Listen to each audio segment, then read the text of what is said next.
G'day again guys, and thanks for listening to another YouTube. Today we're going to take a look at financial management and strategies, and in particular we're looking at the financial strategy of profitability management, generating that cashola, that coin. And like the other ones of cash flow management, working capital management, they look after liquidity as a financial objective of one of those five. Profitability management looks after, of course, one of the 5 financial objectives. I'm pretty sure you can guess which one it is. If you can't, there's some concerns. And it is profitability. It also looks after another of the financial objectives. I want you to think about profit, which is increasing your sales or reducing your costs. You can do either of those or both of those, you increase your profit. So it's to do with increasing sales. It's to do with minimizing and reducing costs or cost controls. What financial objective would that be trying to achieve? If you said efficiency, you're doing well. That's about efficiency as an objective, reducing costs or doing things more quickly. In this instance, we're looking at the reduction in costs aspect of efficiency. Now, as I mentioned briefly before, profitability management, and I always use the language of the syllabus in your short answers. We're looking for your multiple choice answers and for your essays. We look at 2 aspects to improve profitability. We have cost controls, which include fixed and variable costs, reducing either fixed or variable.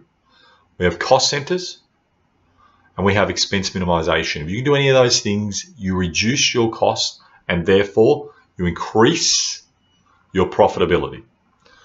We also have the flip side of that, which are revenue controls. These are marketing objectives.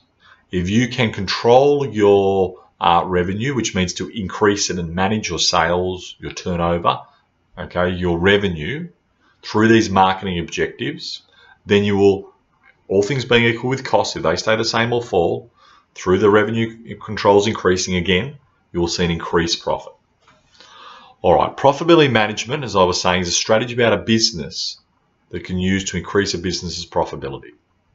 It's often one of those essay questions, all right, and it does focus on that profitability financial objective and the efficiency financial objective. All right, just to reiterate, which means to go over again to bore you to death, profitability management refers to maximizing profits. Profits are total revenue or sales minus your total costs. All right, now cost controls is the first part of this profitability management. There's 3 cost controls. They're all from the syllabus and you use them word for word. The first one is to look after and control fixed and variable costs. Now, with fixed and variable costs, if you can reduce your fixed costs and or your variable costs, then you're going to reduce those overall costs, and if sales stays the same, of course, profit will be higher. Now, fixed costs are costs that stay the same regardless of the amount that is produced, whereas variable costs generally increase when production, the amount of something you're making, increases. Examples of fixed costs include salaries, insurance, and leases. Now, it's harder for a business to reduce their fixed costs, but a strategy could be to try to negotiate cheaper leases or search for cheaper insurance. Some examples of variable costs include wages, not salaries. Materials is another example. A strategy for a business to reduce variable costs include negotiating with suppliers to buy in bulk, therefore reducing cost, or using JIT, inventory management. We talked about that in the previous lesson. Just-in-time inventory management. All right, that means you don't have to therefore have warehousing costs. You can have a smaller shop without all that stock on hand or that inventory on hand, and it can save on costs. Now, the second type of cost control, which therefore is a profitability management strategy, are cost centers. This refers to setting up separate departments, cost centers, to be in charge and accountable for a department's budget. All right. I.e., if I was in charge of, say, the science or the language faculty budget, and I have accountability for that, this is what a cost center is about. Other examples of cost centers in business includes the finance department or the marketing, HR or operations department. Or you can divide it up in other ways. It doesn't have to be faculties or different business functions. Cost centers could also be things like the office, okay, or the warehouse in particular businesses. And they'd have their separate managers who are accountable and responsible for those departments. Now, why is it effective? It's effective in reducing costs because it makes people and department managers, like head teachers at school, be accountable for their own slice of the business. In terms of myself, if I was a manager, I'd spend more money if it just came out of a global budget for the school. I'd be like, oh, whatever, no one's going to have a clue, who cares, who gives a crap. Rather than if it came out of, let's say I'm a PE teacher, obviously PE, definitely a sportsman. If it came out of, say, my budget as that PE head teacher, then I'd be more concerned about controlling my budget because I'm accountable for it. Now, the last, cost control, and again, when you're asked to talk about this in a test, talk about profitability management, you talk about cost controls, you then say we could use expense minimization. Yes, you do it that boring and that detail. Then you explain what this expense minimization is about. Same as with the previous. Expense minimization is about overall reduction in expenses costs. It's about the efficiency part of the key financial objectives, as are the other two as well. It's also about reducing cost to increase profit. Some ways to reduce expenses include outsourcing, implementing JIT, replacing inefficient labour, it's workers, with technology. See if you can remember what that is. Swapping labour, workers, with technology machines. That's correct if you said that, capital labour substitution. But I'd like you really to focus on that outsourcing example. To outsource is an example of expense minimisation. It's cheaper, you're reducing your expenses, you're meeting that efficiency objective, but definitely you're maximising your profit because the costs are cheaper. Now we're getting there. Revenue controls is the flip side of profitability management. It's not about reducing costs, it's about increasing sales and revenue. The revenue controls refers to various ways to manage or control the revenue side of the equation of profitability management. The main revenue control is to focus on a business's marketing objectives.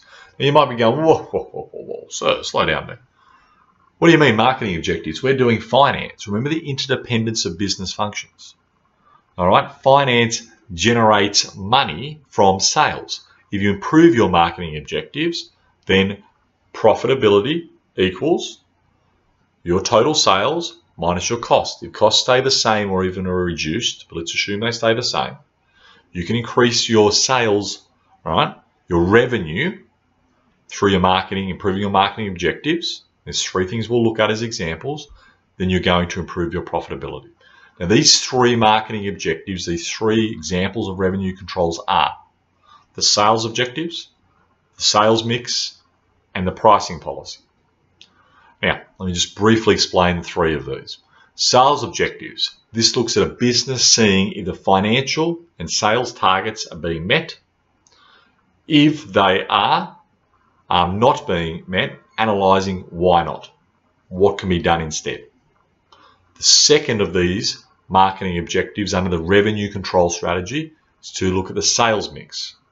This looks at what different products the business is selling and ask the question, should they expand their product range, keep it the same or reduce it?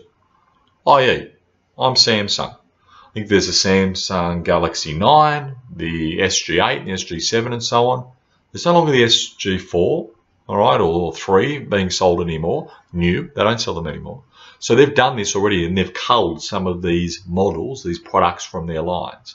I still think they sell the 7, the 8 definitely, and they are the 9 as well. But if you're watching this years to come, you'll be saying, what's Sir on about? They haven't had that for many years.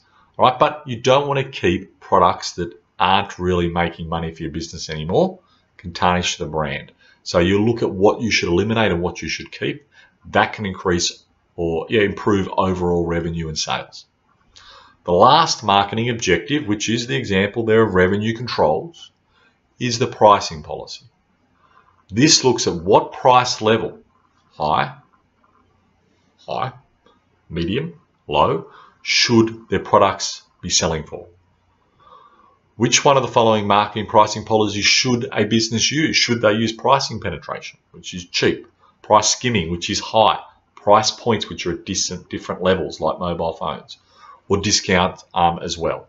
Whole range of pricing policies you will identify, and when we've done the 4 Ps, which we've done a little bit in year 11 and we'll do when we do marketing, pricing as a strategy is very important at determining the prestige of a product, whether it's viewed as a very expensive product or not, and it really does link into the sales that you'll get as a business. Okay guys, thank you for listening, and I'll see you next time. Goodbye.